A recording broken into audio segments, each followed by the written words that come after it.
18일 날 이태종 전그 서울 서부지법원장 이게 이제 무죄가 나왔잖아요. 예, 1심 무죄. 그래서 지금 이제 사법농단 관련해서 4건에 대해서 이제 4연속 무죄 판결이 나왔어요. 죄는 있는데 다 무죄가 나왔어요. 그 판결문 자체에 죄가 있어요. 이게 죄가 있다고 돼 있어요. 그 임성근 판사 같은 경우에는 그 판결문 내용에 법관의 독립을 침해한 위헌적인 행위다. 국민들이 보기에 잘못한 행위를 했는데 판결은 무죄가 나오는 거예요.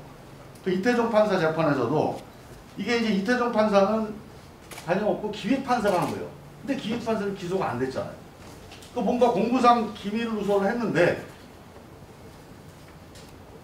처벌할 사람이 없는 거예요, 지금. 처벌이 안 되고 있는 거죠.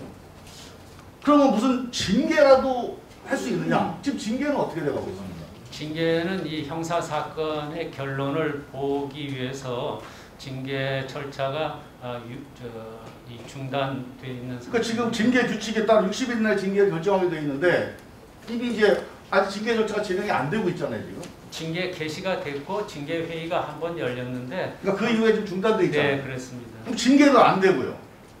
그 다음에 2심, 3심 가봐야 이 직권남용죄에 대한 이 법리적인 해석이 기본적으로 직권이라고 하는 어떻게 보면 상당히 형식적인 해석이 얽매여서 이 사람이 그 직위에서 그 직위를 이용해서 어떤 부당한 행위를 해도 이게 직권남용이 안 돼요. 그 직권이 아니라고 해서. 그래서 제가 보기에 이게 대법원까지 가도 법리적으로 별 변화가 없을 거다. 이렇게 예상을 다 합니다, 지금. 재판의 독립을 침해했는데도.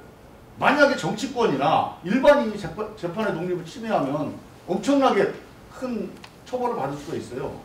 근데 판사 스스로가 이걸 했는데 우리 대한민국 법원이 여기에 대한 아무런 치유 대책이 없다는 거는 저는 이 한 분 한 분을 어떻게 하자는 게 중요한 게 아니고 그렇게 됐을 때 사법부를 누가 신뢰하겠냐 이거죠. 저는 이 사건이 엄청나게 대한민국 사법사상 중요한 사건이라고 봅니다. 이 법관에 대한 탄핵제도의 취지가 뭐라고 생각하십니까, 소장님?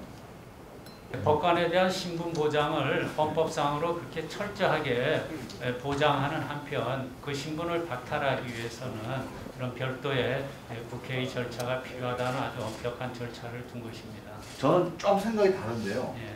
중대한 잘못이 있으나 재판이나 징계 같은 긴 절차에 의해서 직무배제를 하는 것이 쉽지 않을 때 당장 법원의 신뢰를 유지하기 위해서 직무에서 배제하기 위해서 만든 제도라고 합니다.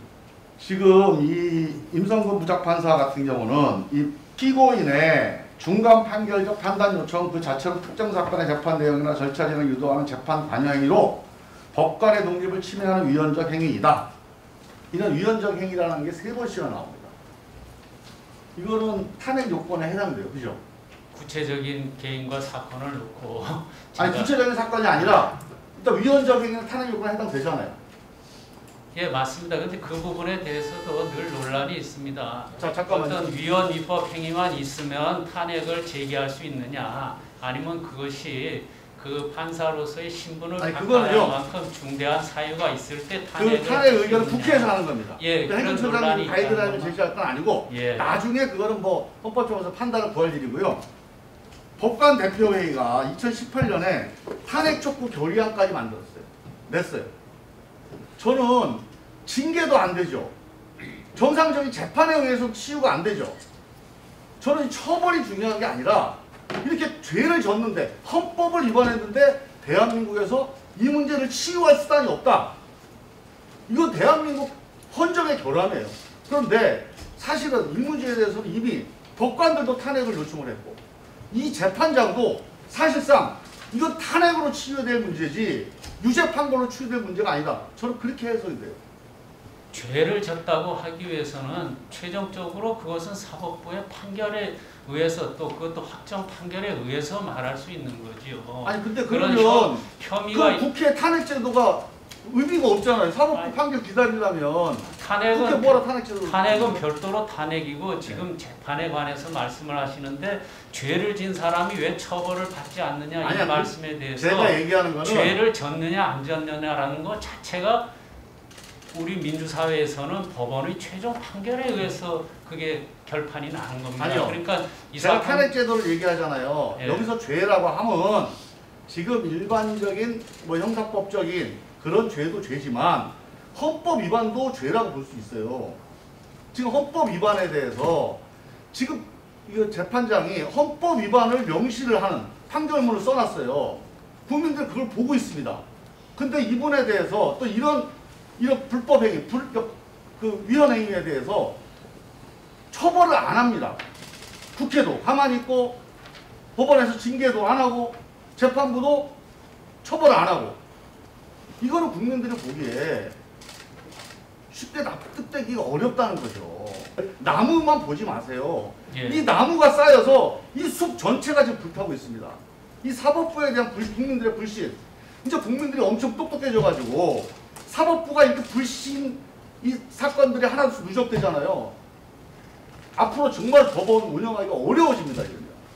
저는 이런 그 법원에 대한 국민들의 신뢰라는 관점에서 최근에 이런 그 판결에 대한 면밀한 검토를 좀 하셔야 됩니다. 예. 그리고 거기에 대해서 법원이 정말 국민들하고 이 점에 대해서 소통하고 공감하고 호흡하는 그런 자세를 보여주지 않고 법리적으로만 따져서 문제 없다 이렇게 가면 그건 안 돼요 정말. 예, 말씀 취지 충분히 이해하겠고요. 예, 징계는 아직 그 절차가 중단돼 있고 최종적으로 끝난 것은 아닙니다.